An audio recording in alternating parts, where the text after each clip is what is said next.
Okay, thank you, Christian, to joining me. Yeah, hello. The purpose of this recording is to show people who are interested that it is possible to buy profit-producing. This is important. That's why in the title of this, it's profit-producing real estate in Canada. It's not only in Canada. We actually done some deals in other countries as well, and with little or no money down. And I think it would be good to start with introducing ourselves, since people may not know who we are, what we do, how we got to where we are. So let's see if we can start with that. Sure. Let me introduce you to Andrew. So Andrew's been doing real estate for more than 40 years. He's been doing creative deals on many types of property, creative and traditional deals. He's sold more than 3,000 units, commercial, residential, multifamily, any type of unit. He is a certified commercial investment graduate, which means that he's got formal training in commercial investments. Which is a very detailed and complicated field. He has formal training as a real estate salesperson. And if anybody knows the real estate in BC, it's complicated. There's a lot of rules and regulations that go along with it. On top of that, he is also has training as a real estate broker or agent, which means that he can hire any of the others to sell real estate or operate a real estate agency. And again, all the rules and regulations. It takes a lot of work to learn about all of that. And then as a mortgage broker, the training as a mortgage broker, he's has extensive training and understanding about how mortgages work, all the details and issues that go along with that. Again, a whole other field of learning that is very complicated. And he's also invested in Canada, many properties in Canada, US, South America, and Europe. So, Okay, now it's yeah. my turn to introduce you. I'm lucky to have Christian as a business partner. He has been involved in real estate for over 35 years, and as well as myself, involved in hundreds of conventional and creative real estate transactions. We've been working together for over a decade now. And on top of the ability to find and create or structure creative deals, he's even more involved, hands-on involved, because when we buy properties, he's actually managing to do renovation, to manage the tenants, and everything related. He's not a lawyer, obviously, but he actually knows more than some lawyers do, especially related to property management, to Residential Tenancy Act, and all those issues related to owning, structuring, managing, and selling properties. And as well as myself, he's been investing personally and with our company in Canada, US, and Europe as well. So, what's this whole purpose of investing or doing something? For me and majority of our students or people who want to work with us, they want to achieve a financial freedom. And I think it's important to define what it is to be financially free. And I like the most definition that I read of Harv Eker. And he says that it is ability to live the lifestyle you desire without having to work or rely on anyone else for money. And I think this next slide shows more in depth what we mean by that. Okay, so we have to go forward. So first step is to have clarity of where you are financially and what kind of lifestyle you want to live. To figure out what is your income or revenue, and what are the expenses that you pay every month. And then once you eventually become independent, you move out from wherever you're living, whoever you're living with, and you are able to generate income that covers your expenses, then you become self-sufficient. Next is breathing room, meaning when your income is slightly higher than what your expenses are. And then stability, when you actually have put aside about 6 months worth of expenses for emergencies, meaning that even if you stop working, you still have enough money for 6 months. Next is flexibility, where you actually have 2 years of expenses saved up, meaning that if you stop working, you don't have to have any income for 2 years and you can still continue living the same lifestyle as you had before. And financial independence is when you actually have income from your investment that generate enough money for you to continue living the lifestyle you have or you want without working. It doesn't mean that you don't work, but you are not dependent on that. And then there's this final step, abundant wealth, where you actually don't have to even think about money because there's more, the income that is being generated from your investments is much more than what you need to live off. And there's another similar, it's just a different way of showing it. So if those are your expenses and this is your income, the blue part, if you work on making sure that you reduce your expenses and you increase your income, now you have that difference. And you put part of it as for emergencies, part of it you invest. And once you reach a certain level, they want 25 annual expenses. I don't know if this is necessarily that much, but you have to calculate depending on your particular needs and on the return on investment, the worst case scenario return on investment that you're going to be able to generate. And then eventually you get to this situation where you can live off your income from investments. I guess I better move out of my parents' house then, huh, Andrew? No, I think you have done it decades ago, and now I think your kids are moving out from your home, so they are becoming financially independent, at least on their way. We hope, yeah. I have this slide from Robert Kiyosaki, who created this idea of 4 quadrants of income. The first, when we are employed. So what does this mean? It means that someone tells us when to come to work, what to do. They decide how much they're going to pay us, and then they decide if we're going to continue working for them or not. So we're completely kind of exchanging time for money. Self-employment is when we work for ourselves and we decide what do we offer, what kind of offer is, services or products we offer, how much we charge for it. Obviously, we have to be reasonable, otherwise nobody's going to get our services or products. But again, there's a very little ability to, you can be more efficient, you can be more creative, but you're still exchanging time for money. Next step is when you actually have passive income. Passive income could be from investments. Passive income could be from starting a business and you have a bunch of employees and you can grow and expand, but you still have to be in some way dependent on it, meaning that you still have to, you may not have to work. It's a passive income, but there's still kind of some interest, some idea what's going on, because there's still business related. And then the final step is investor, where you actually don't do anything. The buildings, apartments, or other type of businesses that are involved, stocks, make enough money for you to continue your lifestyle without working. And there's another, again, same idea with a little bit different picture. So you're here more like a robot that someone decides for you. Here is, headache related to running your own businesses for yourself. Here is, income from business, and then eventually you have a situation where our investment work for us. And this slide, my wife likes to say that it's a little bit woo, meaning a little bit more beyond just creating money. What I want to inspire people who work with us is to actually try to think, what is the purpose of their life? Why are they doing what they're doing? And there are a few steps to help find occupation or find activity that are going to make you happy and bring some contribution. So first, you need to find out what is required, what is needed. Obviously, there's lots of different needs in the world. What we are concentrating here is the shelter, the home, the place where people live. And then the second question is, what are you good at? What are your skills that you have that may help people to get what they need? And if you don't have those skills, what training you need to take, what courses you need to learn, what books you need to read in order to become good at those, providing those skills. And then obviously in the process, you have to ask yourself, do you love what you do? Are you passionate about it? Are you excited to continue doing that? And then is this, this need, this gift that you have, this passion that you have, is it going to generate money?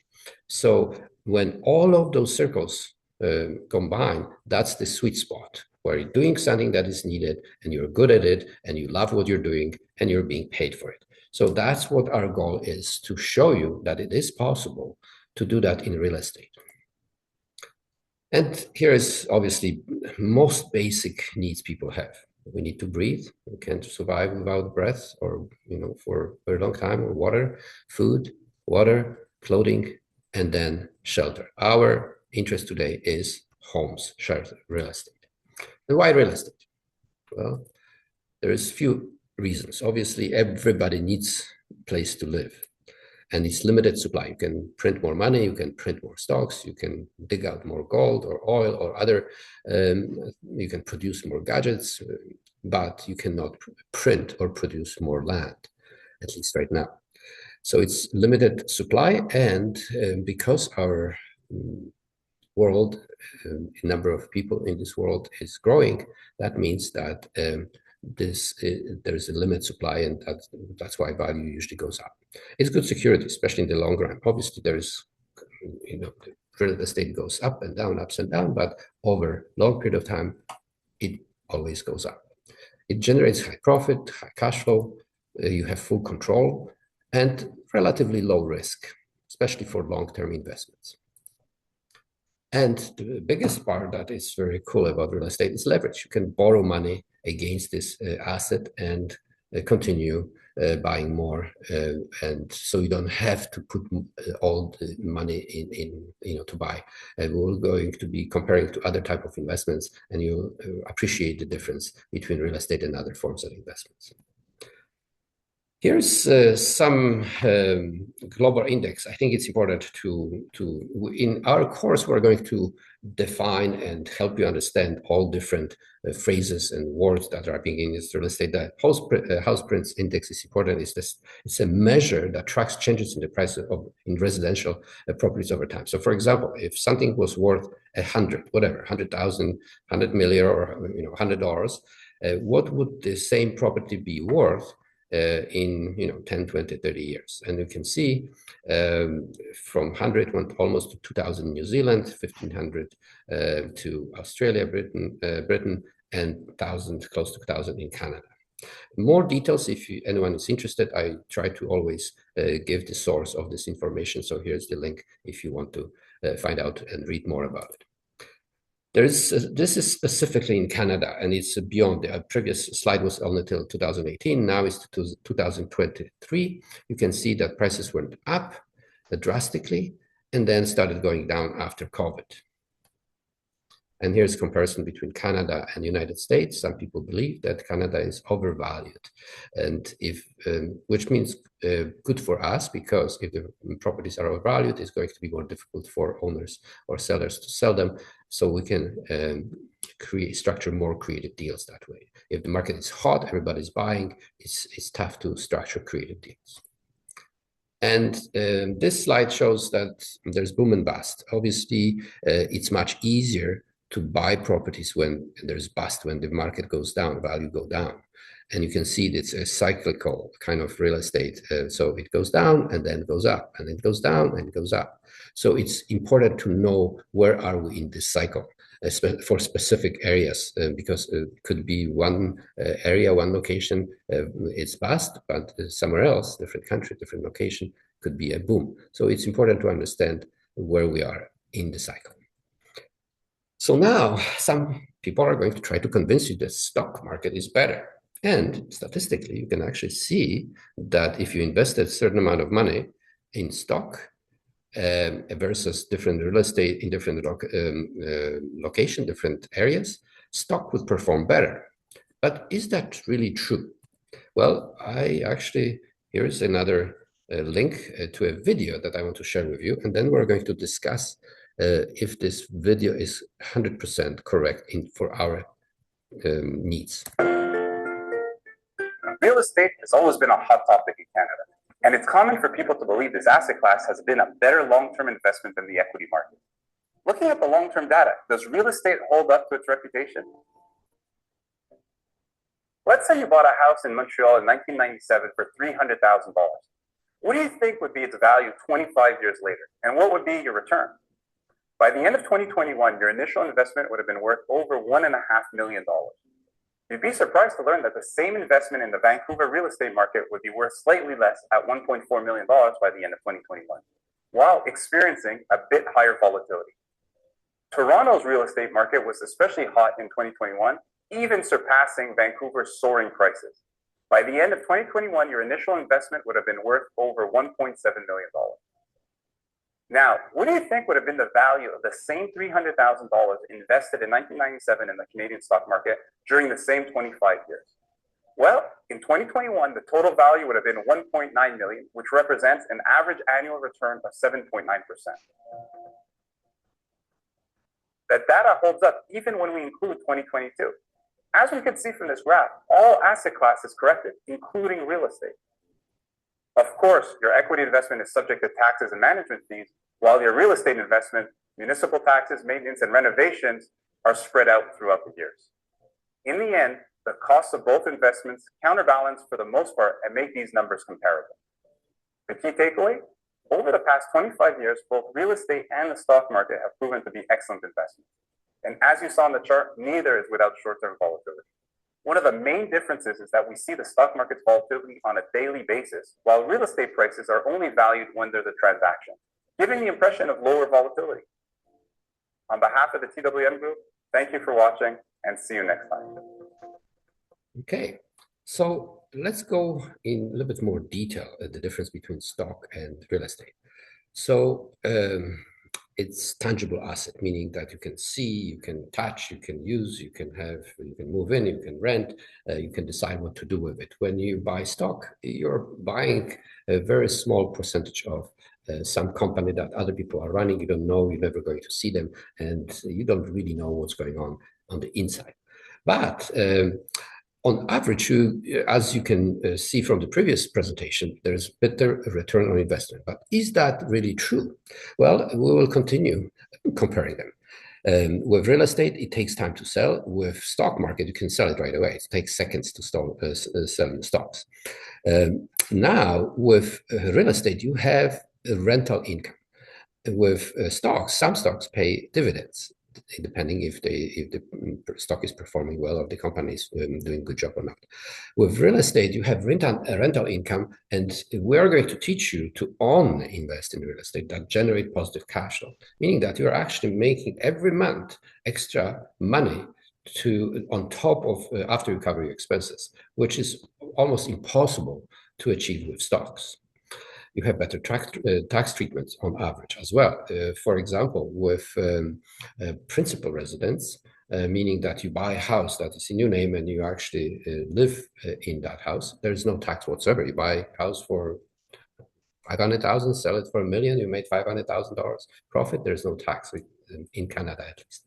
There are other municipalities or other countries. There's a tax treatment is different, and we're going to go over that during our course. There are expenses, maintenance, taxes, insurance, repairs. There is platform fees with stock market. Leverage, that's important. You can go up to 95% loan to value on the traditional deals. With stocks, sometimes, depending how successful you are, you can go with leverage as well. But here's the big difference. You know, Christian, what happens if you buy stocks of, let's say, Tesla, and you borrow money from the platform to buy those stocks, or at least, let's say, 50% off, and the stock goes down drastically for just a few days. It doesn't have to go down forever, just there's oscillation. Well, the platform is not going to wait for you to say, hey, well, maybe the stocks go back up. They're going to say, pay us now for the difference that you potentially lost. And if you don't have money, they're going to sell those stocks on your behalf at whatever price. They're not going to ask you a question. They're just going to sell it at whatever price is in that moment. 10 minutes later, price may be higher, but they sell it in the moment when your leverage becomes too high. With real estate, it's a little bit different. So let's say you buy a house for $1 million and you get $900,000 or $800,000 mortgage. I'm talking about traditional transactions. And the value goes down below $800,000.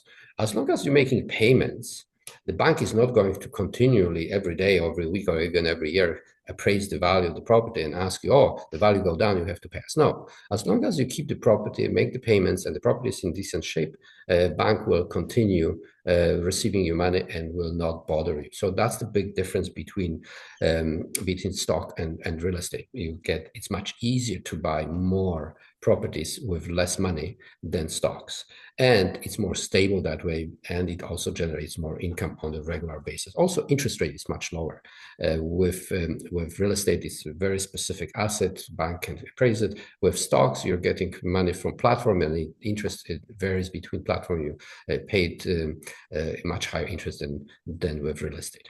And another beautiful part is if you buy a house, now it's yours. Obviously, you have a mortgage, but you can use your creativity. You can use your ideas. You can repaint. You can renovate. You can, beautify. You can do whatever. You can create additions. You can make it worth more for your tenants or for sale. With stocks, you can't do anything. It's just a piece of paper or online, and it's something that there is no control whatsoever. So that's why, personally, I like real estate much more than stock market. And here's a test, or maybe not a test because it's really difficult to calculate, but I just wanted to show you the incredible opportunity real estate provides.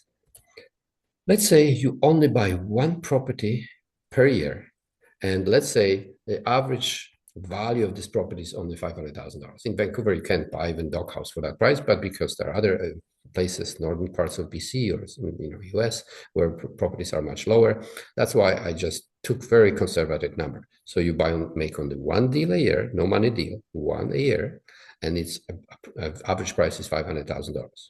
And then you continue buying it for 10 years, meaning that you only make 10 deals, nothing else. And you can imagine making one deal a year is not that time consuming. And you can really find good deals if you only want to buy one. Obviously, I'm not going to stop you. You can buy more, but just for calculation purposes, you're buying one property a year and only doing it for 10 years. And after 10 years, you stop, do nothing else. You just keep those properties or replace them with new properties. If you sell one, you replace with another one. And let's say appreciation is only 5%. We saw it on the video, and it wasn't my video, so it's a more independent source of information.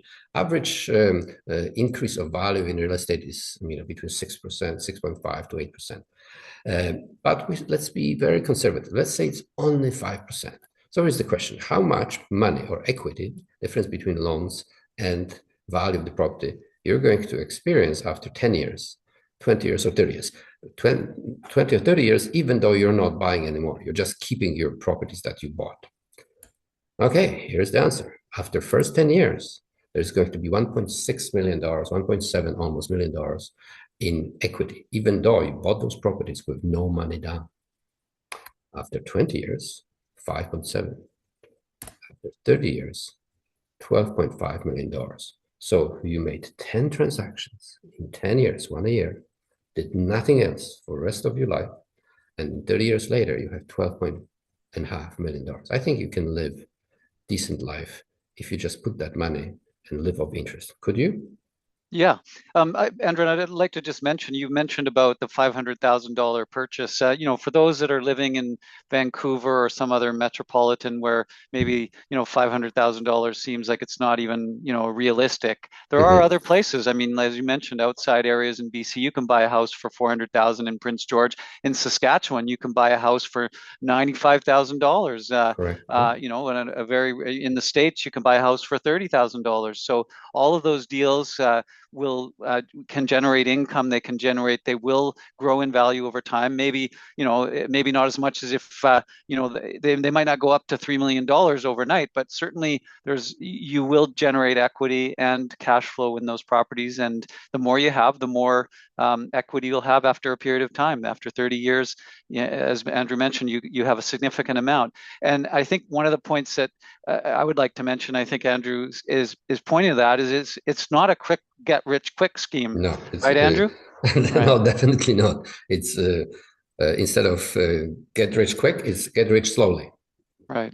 Right. Yeah. So, I mean, it takes time. And so it's not expected that you're going to do this overnight. You have to work at it. But over time it will generate income for you. Yeah, and I thank you, Christian. This is a good point. This is not a get quick, a rich quick. It is something that it took us years, decades to learn, and well, I've been teaching that for almost 20 years now, and lots of our students are becoming financially independent after a decade or so. So we are not asking. I've attended some workshops or seminars when they say, if you give us $25,000 or $30,000, you attend our boot camp, and you're going to teach you everything you need to know, and you're going to become a millionaire in a year or two. It may happen, but this is not what we are teaching or expecting. We're expecting you to continue living your life the way you have, having your income the way you did, and create this additional revenue stream of income that sooner or later is going to replace your steady job income just from the investments. But don't quit, next week after you take our courses. And it's a good point as well that some values, some areas are less expensive. So if you're buying in Saskatchewan or you're buying in, Atlanta or Georgia in the States, prices are lower. So you have to buy more properties to achieve those kind of returns. On average, though, those are the numbers. So don't quit your acting job is what you're saying. Correct. If you have acting job, do you? No, that's what I mean. Acting jobs don't pay that much. So, okay. Yeah. And this is a very important component for me personally, and I think for Christian as well. We are dealing with home. We're dealing with a place that people raise their family, that, it's supposed to represent safety, community, memories. And I really, I'm triggered by those workshops that are continuously only focusing on, take advantage, find someone who is in big trouble and, squeeze everything out of them and make money. If that's what you're hoping to do, that's what you want to learn, this is not the course. What we're trying to do is to recognize the sensitivity of the situation. If you are dealing with someone who is in financial trouble or whatever situation they are in, and they have to sell the property and they can't sell it on the market, and they're talking about creative deal, we have to create a deal that is fair, honest, and respectful. And you have to be creative in order to find a solution that serves everybody, but it has to also serve their needs, not only your needs. So it has to be win-win-win. And why three times? Why not win-win? Who is the third win? Four. Yeah. So for the win is for everybody. That means buyer, seller, and us as well, right? So correct. Yeah. Yeah, just as a side to that, Andrew, I'll mention that I think I mentioned to you that I just had a call today from somebody who was a client of yours 20 years ago. And he was just so over the moon about how you got him into his first property after being a new immigrant here. He was able to buy a property with you, and it just set his whole life in motion, and everything from there kind of is a result of that. So that was definitely a win for him. It was a win for the seller of the property, because I know that was a difficult property, and it was a win for you.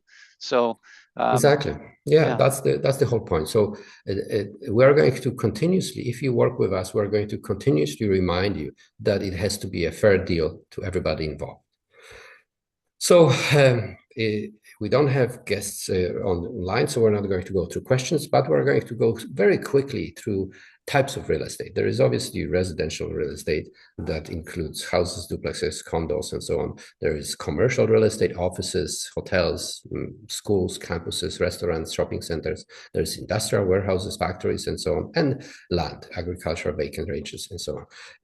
In our experience, the easiest way for a beginning investor or joint venture partner with us is to start with residential and then maybe move to commercial. Industrial, it's more difficult, and land is the most difficult. So we're going to put most emphasis on talking about residential real estate. And in residential real estate, there are, again, houses, townhomes, or strata units, condominiums, duplexes, fourplexes, or even manufactured homes. And it is important to continuously educate yourself on the trends. You can see over 10 years how trend has changed and it was before COVID. So retail went down from 29 to 11, but infrastructure, I don't even see infrastructure here. It was almost non-existing, and now is 17%. Industrial from 4 to 14 to 11%. So it is important to know which sector of real estate is booming and growing, because then we can put more emphasis on following those trends. So here's the topics that we're going to cover in the actual full course. This is right now we're just introducing you to this whole concept. So here are some topics, and we're going to go over that. So overview real estate industry. There's all those different potential topics that are important to understand, and we're going to go. And each of those lines is a separate lecture, a separate class.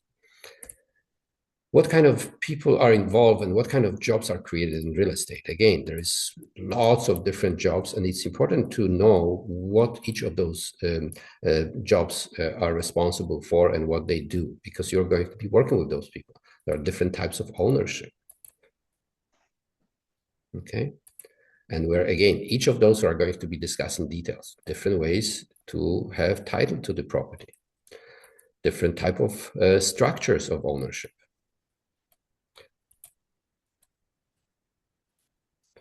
Taxes, what kind of taxes do you pay? Is just a property tax?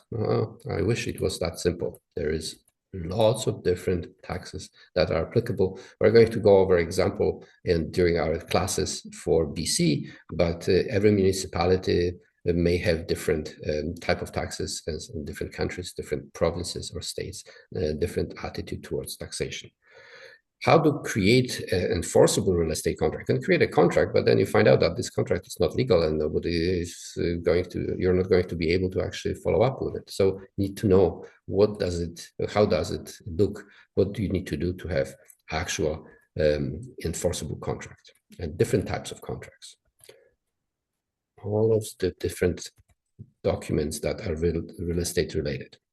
And then, do you need money? Even with no money deals. No money meaning no down payment, but are there other costs? Of course there are. Appraisals, inspections, title search, cost to prepare offer if you need a lawyer. If down payment, we are going to skip that part, but there's legal fees, title insurance, property insurance, mortgage broker fees, quotes, repairs, renovation, upgrades, all those different, and there's more. I purposely left this because this is a list that we're going to expand on.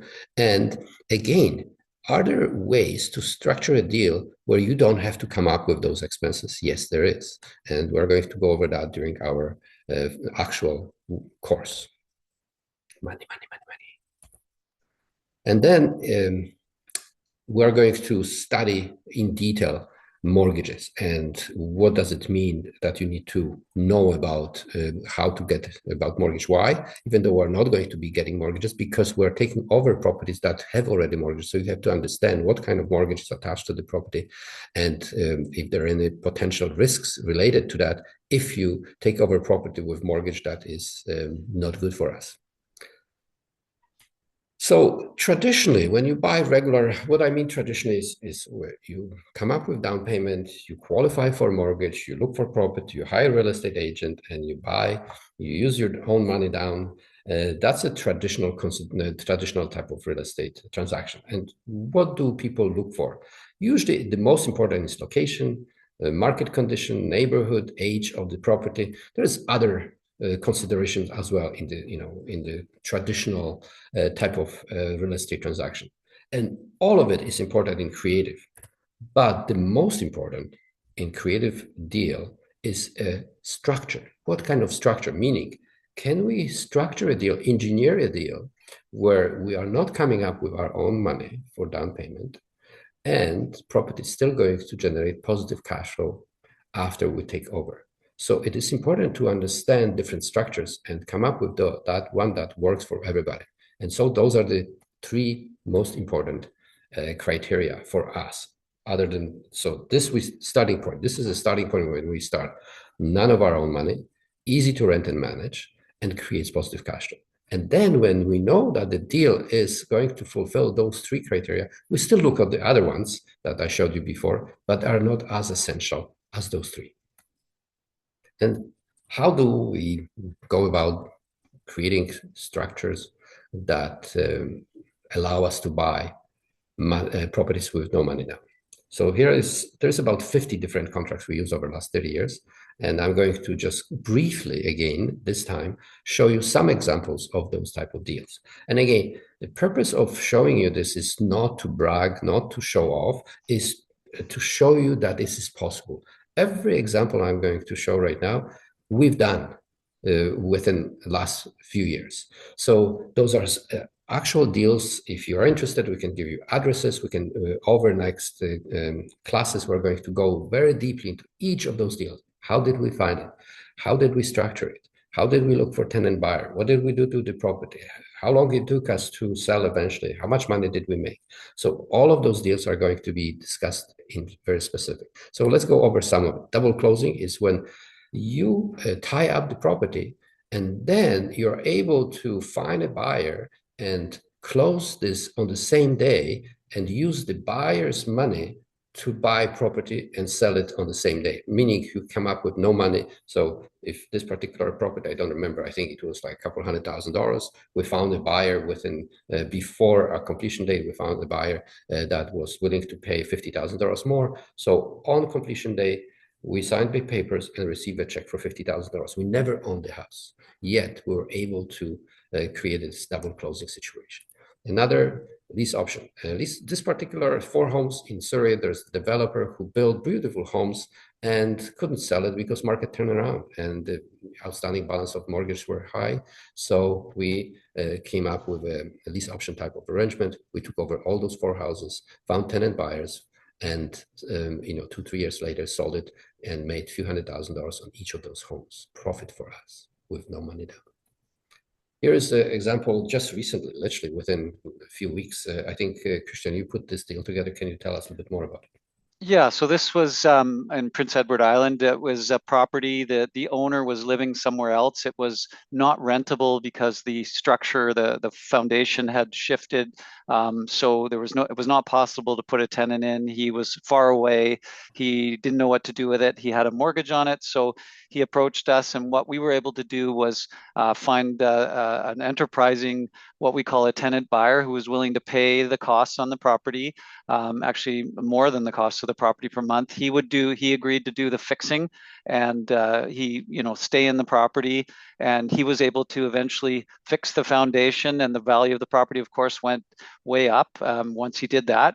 And then he was able to buy the property from the bank, and so we were able to close out with the seller, and everybody was happy. The seller got what they wanted out of the property, the buyer got what they wanted, and we got what we wanted, and everybody was happy. It's a win-win on that one. Typical win-win-win. Yeah, exactly. Yeah. No.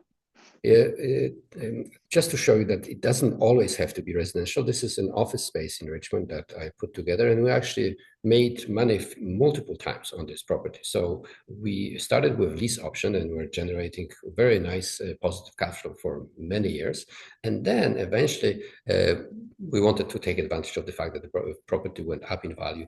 I didn't want to qualify for a mortgage, so we found a buyer and we did double closing on it. So we made money upfront from a lease option tenant buyer. Then we made money per month. And then this buyer couldn't qualify. We found another buyer and double closed and made money at the end.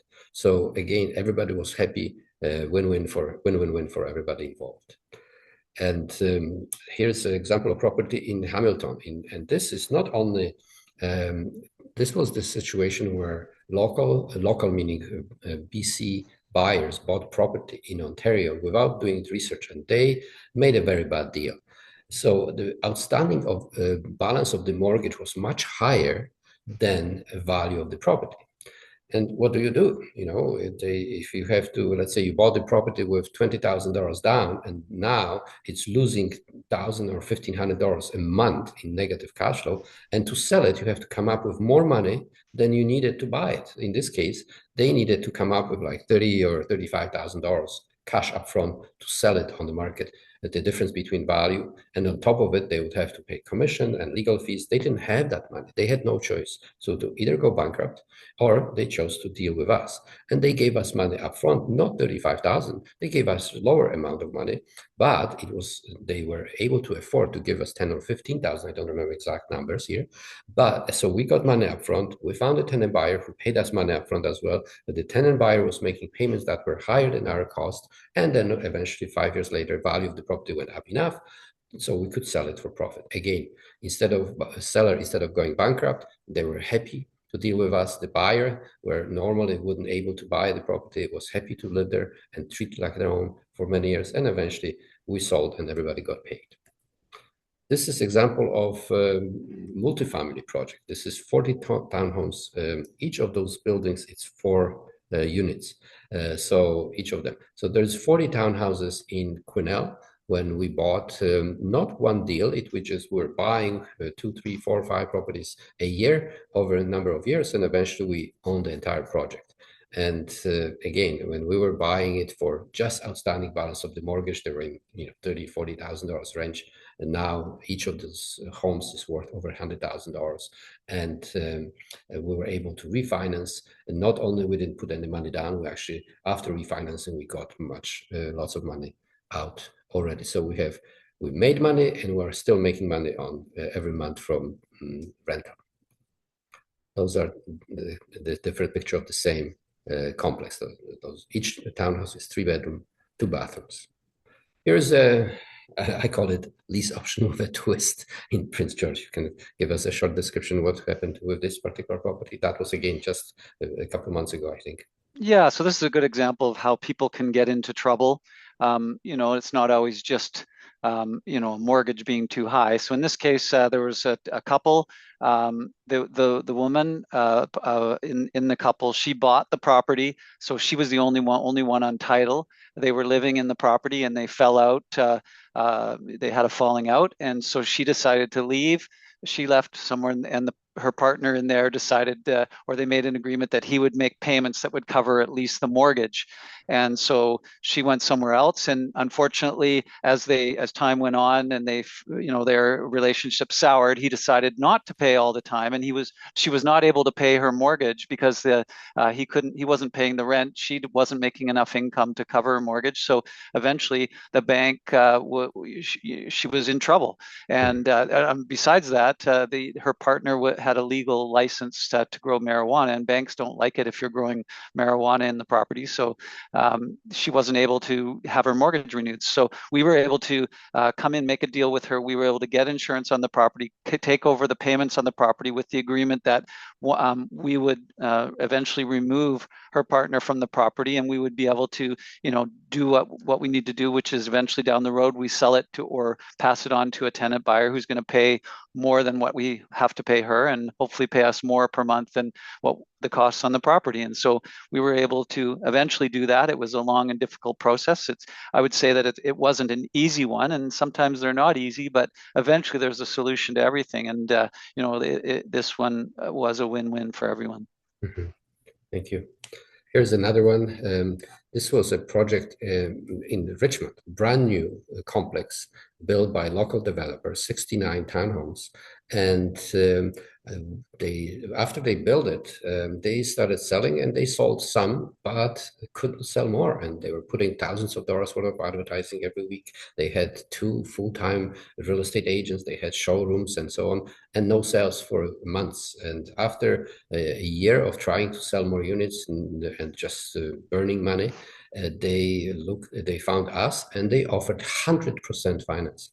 They gave us 100% financing because they were at least receiving monthly payments instead of spending money for advertising and for utilities and for taxes and for insurance and for strata fees. We took over those, and they gave us decent, reasonable mortgage payments, and we were able to sell all those units on rent-to-own basis. It took us about 3 years, but I believe on that one deal, we made a few $1 million. Just one deal, no money down. Here's another example where we actually we tied up the property. We had a contract for a year, and during that year, we were able to help change the zoning for the property, and sold the contract with the new zoning to a developer who was able to, it was an old house, and he was able to add townhouses to it.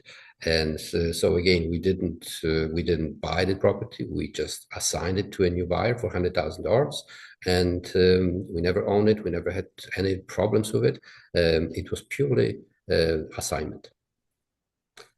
This is one of the bigger deals we've done.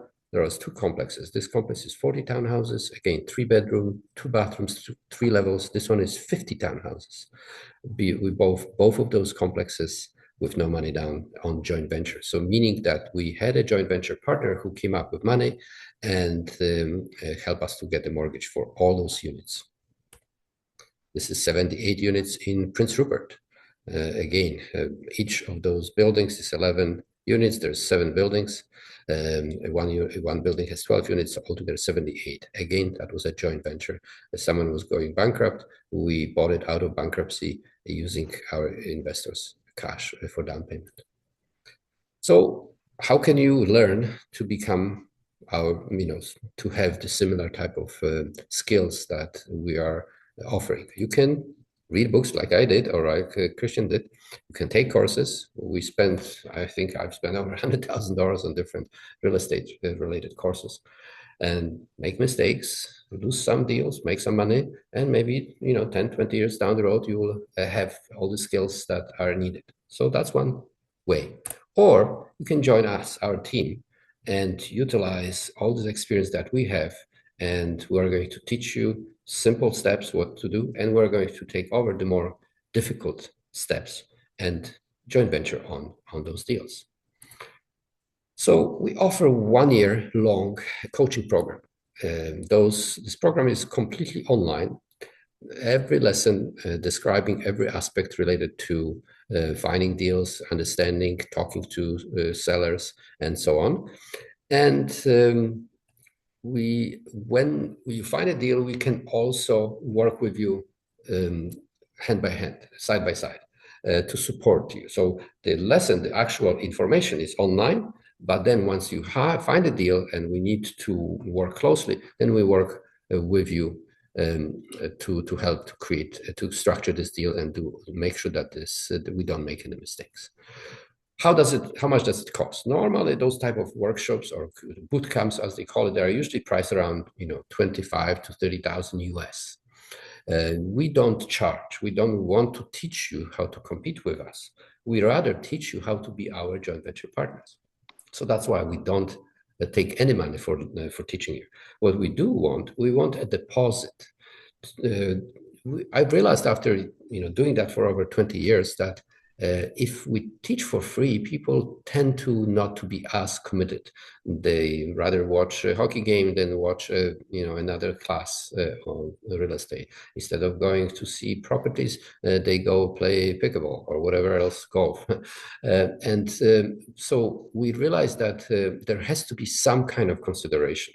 So we ask people to pay $10,000, and after we make 3 deals together, we give you that money back. So it's just to hold you responsible for making sure that you're not just going to learn and do nothing with this, because there's no value for us if you don't make deals. We want each person to know enough to start bringing deals so we can make them together and benefit together. This time, because we are starting a new course, we've done those courses before, this is a new course, we reduce this deposit from $10,000 to $5,000. And here's the link, creativerealestateinvestmentnetwork.com/courses, where you can register and start taking classes. Here's an example of one of the students. Christian already shared a phone call that we received today from someone who made deal 20 years ago, and it helped this particular individual to start their life in Canada, because instead of renting, they were able to live and make profit on the first deal without qualifying for a mortgage, without making having down payment. And here's another story of someone who actually took workshops and paid $30,000 and still didn't know how to do the deal. Here, maybe Christian, maybe you can read this story of Michelle. Yeah. So after Michelle had gone out with some other people that were trying to tell her how to do things, she basically got into trouble, because it's quite an easy thing to do. When you first look at the amount of variations in the way that you can make a deal, if you don't know what you're doing, you might end up getting into a deal that will get you into trouble and could be serious trouble. And I think Michelle, in this case, got into that trouble. And so she was, once she met Andrew, Andrew was able to help get her out of that trouble, and he was able to fix the deal. And again, it's not a get rich quick thing. It took 5 years for that deal to come to fruition and to finally develop come to a point where they could take the equity out, and she was able to generate a significant amount of money. She came out ahead. Andrew came out ahead, and of course, the owner of the property, or the person that was selling the property, came out ahead as well. So it's a great win-win story in this scenario. Yeah. Thank you. So here's the roadmap. What do you need to do? You need to find your specific expertise or something that you want to focus your attention on, either location, type of deals, or price range, or we will help you to find your own specific niche. Then you become an expert in that specific focused area. You learn more, and we'll help you with that as well. Then you start looking for deals. You prove that you actually have this enough expertise. If not, we'll continue teaching you. We obviously will encourage you to start small. We don't want you to go out and bring multi-million-dollar complex deals. Start with small homes that are easy to find and easy to structure. And then learn and get bigger. Invite a joint venture partner if cash is required. So we will look for a joint venture partner for you, and continue growing until you become financially independent. Here's some quick, I'm not going to go into details again. During our course, you'll see more details, but here's the difference between creative deals, which you buy with no money down, no mortgage qualification. You have stable monthly costs. They don't change. Like if you rent a house, the landlord may decide to raise your rent, or if you or may give you notice. If you own the house on creative terms, you agree ahead of time what the monthly expenses are, and that's what it is for next 2, 3, 4 years, depends how long is this deal for. There's no management, there's no vacancies, there's no repairs. Tenant buyer does all the repairs. There is no cost to buy, there's no commission. It's positive cash flow created every month for many years. Here's the typical traditional deal. You have to have down payment between 5, 10 to 35%. Depends on at the beginning, first-time buyers. If you decide to move in, you can get away with 10, 15% or 5%. And when you buy properties for investment, it's usually required 30, 40, 50% down payment. You need to qualify for this mortgage. So if you qualify for one mortgage, until you sell this property, you can't buy more on conventional terms. With creative deals, you can keep buying. There is no limit because you don't have to qualify. You don't have to come up with money for down payments. Cost of taxes, insurance usually goes up every year when traditional deals. There is management cost, there is vacancies. If your tenant moves out from what do? You have to renovate the place, you have to repair it, usually carpets change or washed, painting, and all these kind of problems. If you sell the property, usually you have to pay commission for someone to do that for you. And sometimes, in most cases, especially in Vancouver area, it's almost impossible to find investment property and have positive cash flow. So you have to, lots of people actually subsidize for decades, every month, the property, hoping that eventually when they sell, they get their money back. With deals that we are going to teach you, there is no subsidies. Opposite, we actually make money every month from each of those deals. And here's some specific examples. Let's say you buy a property for $500,000. You would have to, conventional deal, have to come up with 5% down payment minimum if you decide to move in, and your monthly cost will be about $3,000. Repairs, maintenance, vacancies. If you go that route, it would be on average $300. Rental income is only $2,000. So that way you can calculate. Here's the expenses. Here's the income. Now you have $1,300 every month that you have to pay to keep this property. And at the end, you pay commission to sell this property. On this option, or rent to own, or those creative deals that we're going to be teaching you, you have no down payment. Your monthly cost is usually fixed, and we negotiate that with the existing owner. And this is much lower than what rental or monthly cost would be with mortgage, taxes, insurance, and other costs related. There is no repairs because no vacancy, because once we sell it to rent-to-own buyer, they do all the repairs. Monthly income is usually higher than what the traditional because it's a rent-to-own, so we collect more money per month, and we receive some money upfront as well. So you can see huge difference. Instead of losing $1,300 per month, we're actually making between $200 to $1,200 a month on creative deals. Yeah, and Andrew, maybe I can just mention quickly, but in a realistic deal, you mentioned about the high prices in Vancouver and how rents may not cover the cost. And we just did a deal on a $3 million property, and yes, the rents, because on a high value property like that, the costs on it are much higher.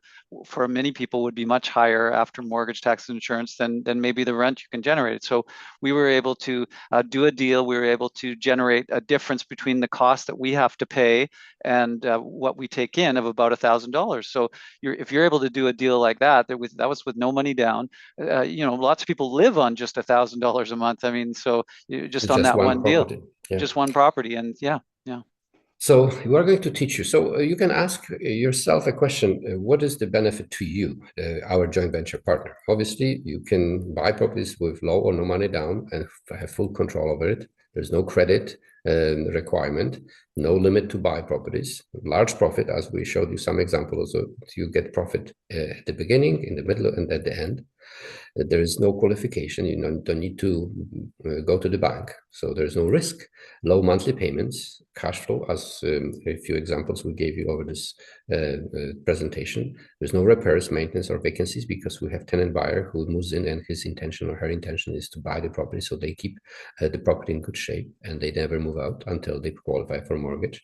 It's really fun and it's really fulfilling to create solutions when someone is told that they have to go bankrupt or they have to lose money, and you say no, there's other ways. And unfortunately, traditional real estate professionals don't always know how to do that. It's not being taught in the school, so that's why we are teaching it, and because we've been doing it for over 20 years, almost 30 years now. Ultimate leverage. Because if you buy properties on conventional terms, you put money down, 10, 15, 20, 30% down. Here, you put no money down. So it's a unlimited, the profit is just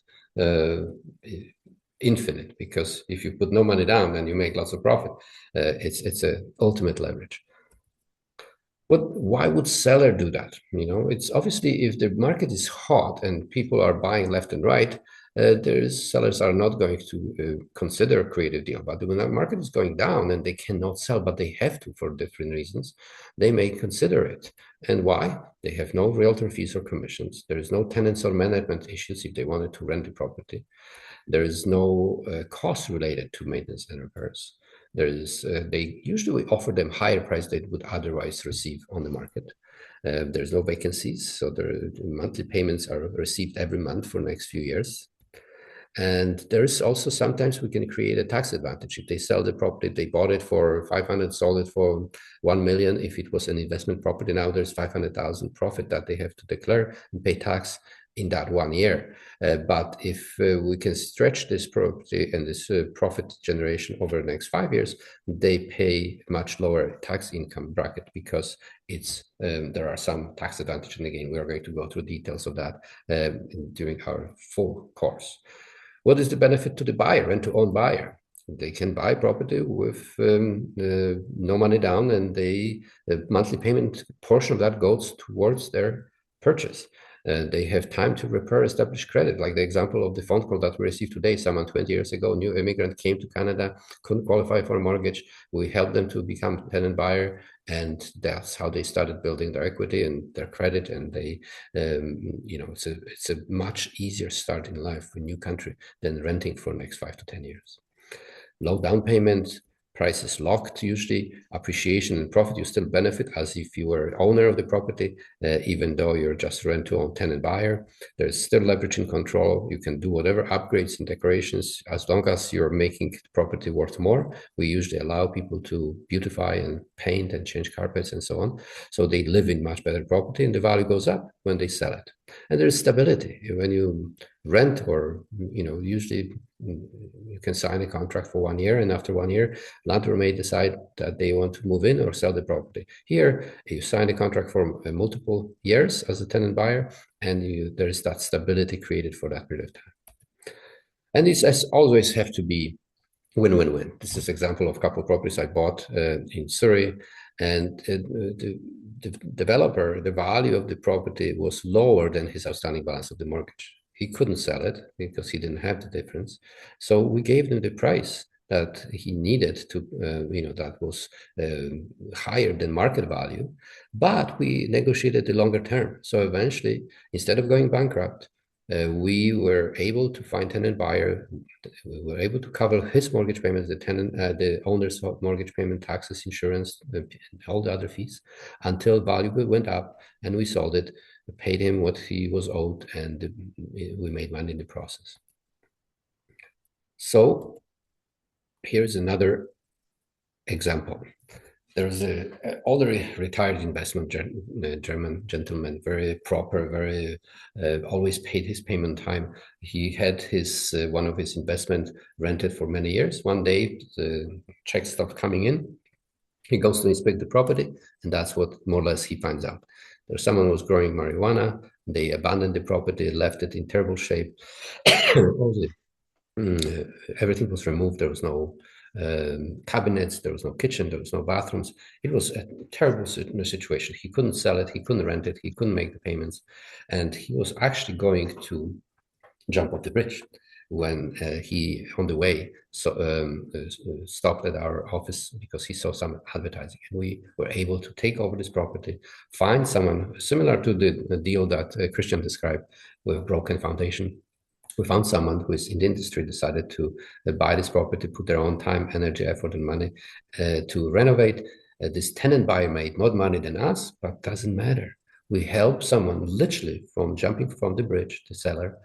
We help the buyer to buy the property with very little money down. They put their own sweat equity, and we made a profit in very little profit in between. But the fact that we helped those two individuals was more important to me at that time than just making money. So how do we find properties? We're going to go over many examples of that. How do we find tenants? There are also many ways of doing so. We'll go over each of those. There is important, though, I want to, before we finish this presentation, to ensure that everybody understands that there are legal considerations. You cannot pretend that you're providing service, for example. As an investor or any type of deal of this type, you are not permitted to provide real estate service, any type of real estate service. You need to be licensed. So if you cannot tell someone that you're going to help them sell the property, you cannot tell them that you're going to help them mortgage property or finance it. You cannot tell them that you're going to find a tenant for the property, because you have to be real estate agent or real estate salesman, or you have to be mortgage broker, or you have to be a manager, property manager, to provide those services. Only licensed people can do that. So we are not licensed. We can only buy properties on creative terms and then find tenants for properties that we already bought. And then we can sell them privately because we have control over those properties. Okay. But there are 7 steps to create deals. And here are those steps. And again, we're not going to go very deeply right now, but just to give you an idea. First step is to find a tenant buyer, and there is some profit associated with that step. Another is to do research. The mother of profit is research. And then once you find the seller, make sure that the property fits our criteria, now you have to structure a deal. You have to make sure that deal is enforceable, it's fair to everybody. So this is higher engineering. Usually we do that step. And then once you have this step accomplished, you own the property, now you have to start marketing. You have to put ads in the paper. There's many different ways to find tenant buyers. We actually have a database of people in waiting list to move in with no money down or low money down tenant buyers. And there is some showing, there's some coordination with renovation or cleaning if required. And then there again, we have to put together all of those details on the paper when we find tenant buyer. Step number 6 and number 7, once tenant buyer moves in, there's nurturing required. We have to make sure that the payments are made on time, both from the tenant buyer, and we make payments to mortgage, taxes, insurance, strata fees, whatever payments. So those are the 7 steps we're going to go. Each of those steps is going to be described in a separate one or few lessons. So my commitment, or our commitment, our company commitment, is to help you to create the foundation so you understand basic information that is required, and then we'll help you with creating specific deals when you find some deals that we don't know what to do and how to evaluate them. We'll help you with that. And those are those 7 steps: finding motivated buyers, doing research on the property, structuring this deal in a way that makes sense to everybody involved, marketing, and then showing hands to potential tenant buyers, structuring deal with those qualified tenant buyers, helping them to stay and making sure that the payments are made on time and everything is following the structures that we created, the contract that we signed. And then the most fun, is sharing a profit at the end of it. And again, if you're interested, we are not interested to just purely teach you. We are interested for you to become our joint venture tenant, the buyer or student, where we're going to teach you basic steps so you can start creating those type of deals, looking for those type of deals. We're not charging you any money. We do want a deposit that is going to be fully refunded after we make 3 deals together. And there is no limit. If it's going to take you a month to make those 3 deals, we'll pay you back in a month. If it takes you a year, we'll pay you back in a year. If it takes you 3 years, we'll pay you in 3 years. Whatever time you require based on your life. You may have family, you may be a student in the university, you may be working full time. So depending on the speed of how fast you want to learn and how fast you want to go out and make those deals, it's going to take either shorter or longer time, but money is fully refundable. Any other ideas or thoughts that I missed, Christian? No, I think you covered it. Yeah, it's a process. It's not something that you start this and then the next day you're going to suddenly have millions of dollars. There's lots of learning. I'm sure I know Andrew knows everything, but I don't know everything. There's more to learn always about everything, and there's always a new way to approach everything. And with this course, you'll hopefully we'll be able to assist you and help you with all of our experience to maybe get to a solution a lot faster than if you're doing it on your own. Perfect. Thank you so much. So again, our website is creativerealestateinvestmentnetwork.com, and then you can find the tab called courses, or you can call us as well. Our office number is 604-435-5555. Thank you so much. Thank you.